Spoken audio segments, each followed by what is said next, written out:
രുടെ മുന്നിൽ വലിയ സ്ഥാനമുണ്ട്, കൂടെ കിടക്കുന്നവരുടെ മുന്നിൽ നിനക്കൊരു സ്ഥാനവുമില്ല. പിന്നെ നീ ആരാ? നിനക്ക് സ്ഥാനം കിട്ടേണ്ടത് നിന്റെ ഭാര്യയുടെ മുന്നിലാണ്. നിന്റെ ഭാര്യയുടെ മുന്നിൽ നിനക്ക് സ്ഥാനമില്ലെങ്കിൽ പിന്നെ എവിടെ സ്ഥാനം കിട്ടിയിട്ട് എന്ത് കാര്യം?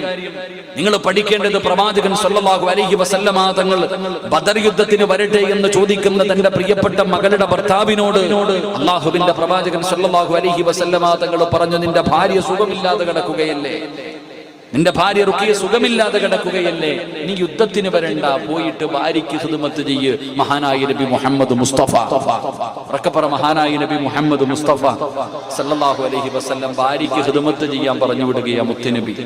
ഇരിക്കണ ഏത് ഭർത്താവാ ഭാര്യയ്ക്ക് ഖിദ്മത്ത് ചെയ്തിട്ടുള്ള? ജീവിതത്തിൽ ഇന്ന് വരെ അടുക്കളയിൽ കയറിയിട്ട് മീൻ വെട്ടിയിട്ടുണ്ടോ ഏതെങ്കിലും ഒരു ഭർത്താവ്? പച്ചക്കറി അരിയാറുണ്ടോ? അരി കഴുകിയിട്ടുണ്ടോ? ഇന്ന് വരെ നിന്റെ ഭാര്യയുടെ കൂടെ അടുക്കളയിൽ കയറി ജോലി ചെയ്തിട്ടുണ്ടോ? അതൊക്കെ നാണക്കേടല്ലേ?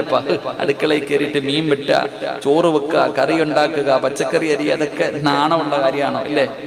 ആണോ? മഹാനായ ആദരവായ പ്രവാചകൻ നബി മുഹമ്മദ് മുസ്തഫ സല്ലല്ലാഹു അലൈഹി വസല്ലമ തങ്ങൾ മാവ് കുഴച്ചിട്ടുണ്ട് അടുക്കളയിൽ പോയിരുന്നിട്ട്. അള്ളാഹുവിന്റെ പ്രവാചകൻ പാത്രം കഴുകിയിട്ടുണ്ട്. ജീവിതത്തിൽ പാത്രം കഴുകിയിട്ടുള്ള ഭർത്താക്കന്മാര് അള്ളാഹു ഈമാൻ നൽകുമാറാകട്ടെ.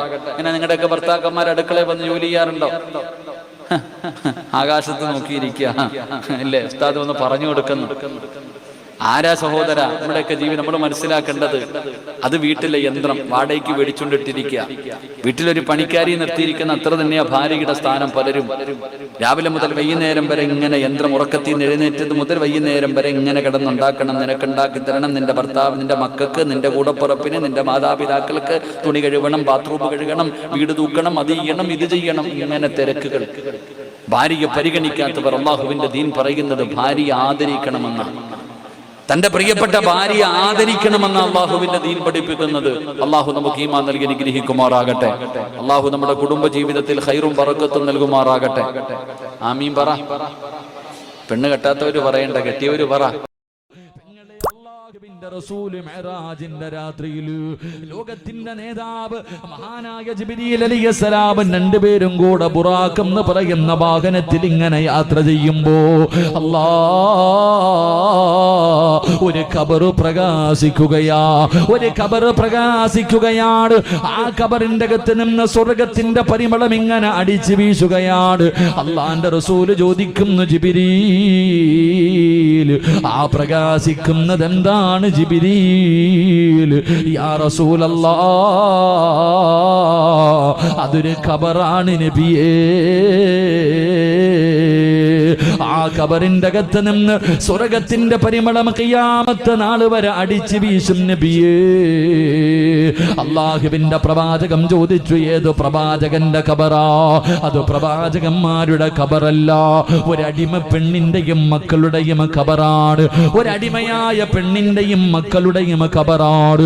അല്ലാഹുവിന്റെ പ്രവാചകൻ പറഞ്ഞതിന്റെ അടുക്കലേക്കൊന്ന് പോകുവോ ജിബ്രീൽ? ഖബറിന്റെ ചാരത്ത് കിടന്നു ചെന്നപ്പോ അള്ളാന്റെ റസൂൽ ചോദിച്ചു, ഈ അടിമ പെണ്ണാരാ? യാ റസൂലല്ലാഹ്, മാഷിത ബീബി റളിയല്ലാഹു തആല അൻഹയുടെ ഖബറാണ്. മാഷിത എന്ന് പറയുന്ന ഒരടിമ പെണ്ണിന്റെയും മക്കളുടെയും ഖബറാണ്. അള്ളാന്റെ റസൂൽ ചോദിച്ചു, മാഷിതയാരാ? മൂസാ നബിയുടെ കാലഘട്ടത്തിൽ ജീവിച്ച പെണ്ണാണ്. ഫിർഔനിന്റെ കൊട്ടാരത്തിലെ വേലക്കാരിയാണ്. ഇസ്ലാമിലേക്ക് കടന്നു വന്നു. മൂസാ നബി പറഞ്ഞു കൊടുത്തു, മാസിത, എന്ത് നല്ല കാര്യം ചെയ്യാൻ തുടങ്ങുമ്പോഴും ബിസ്മില്ലാഹിർ റഹ്മാനിർ റഹീം, ബിസ്മി പറഞ്ഞിട്ടേ തുടങ്ങാവൂ. മാഷിത ബീബി റളിയല്ലാഹു തആല രാജാവിന്റെ കൊട്ടാരത്തിന്റെ നടുവിൽ മുടി ചീകുന്നതിന് വേണ്ടി ഒരു പുതിയ ചീപ്പെടുക്കുകയാ. മുടി ചീകുന്നതിന് വേണ്ടി ഒരു പുതിയ ചീപ്പെടുക്കുകയാ. അപ്പോഴാണ് മൂസാ നബി പറഞ്ഞത് ഓർമ്മ വരുന്നത്. മാഷിത ബീബി റളിയല്ലാഹു തആല അൻഹ അവിടെ ഇരുന്നു കൊണ്ട് പറഞ്ഞു ബിസ്മില്ലാ. അവിടുന്ന് ബിസ്മി പറയുകയാണ്. ഫിറഔനിന്റെ മകള് കേൾക്കുകയാണ്, വാപ്പയുടെ ചെവിയിലെത്തിക്കുകയാണ്. പടച്ചവനെ, കൊട്ടാരത്തിലെ വേലക്കാരിയായ പെണ്ണ് മുസ്ലിമായെന്ന് പുറത്തറിഞ്ഞോ അതിനെക്കാരും വലിയ മാനക്കേടില്ലല്ലോ. ഫിറഔൻ ഒരുപാട് ഉപദേശിച്ചു നോക്കി, പക്ഷേ നാട്ടുകാരറിയാൻ തുടങ്ങി കൊട്ടാരത്തിലെ വേലക്കാരി മൂസാ നബി അംഗീകരിച്ചെന്നറിയുമ്പോ, ഇസ്ലാമിലേക്ക് കടന്നുപോയെന്നറിയുമ്പോ വല്ലാത്ത മാനക്കേടായി. ഫിറഔന് നേതാക്കന്മാരെ മുഴുവനും വിളിച്ചുകൂട്ടി. അവസാനം യോഗം ഐക്യകണ്ഠേന ഒരു തീരുമാനമെടുത്തു. ഇവളെ എങ്ങനെയെങ്കിലും തിരിച്ചു കൊണ്ടുവരണം, എല്ലാവർക്കും മാതൃകയാകുന്ന രീതിയിൽ ഒരു ശിക്ഷ കൊടുക്കണം. അല്ലാഹ്